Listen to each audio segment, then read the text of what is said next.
በስመ አብ ወወልድ ወመንፈስ ቅዱስ አሐዱ አምላክ አሜን። የጻድቁ አባት የአባታችን የአባ ጊዮርጊስ ዘጋስጫ ታሪክ።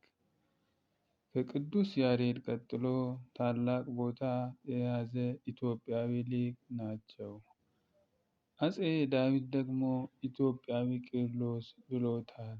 አባቱ ሕዝበ ጽዮን፣ እናቱ አምሃ ጽዮን ይባላሉ። እንደ ድርሳነ ዑራኤል አባቱ በመጀመሪያ የትግራይ በኋላ ደግሞ የሰግላ ወይም ጋስጫ ገዢ ነበር።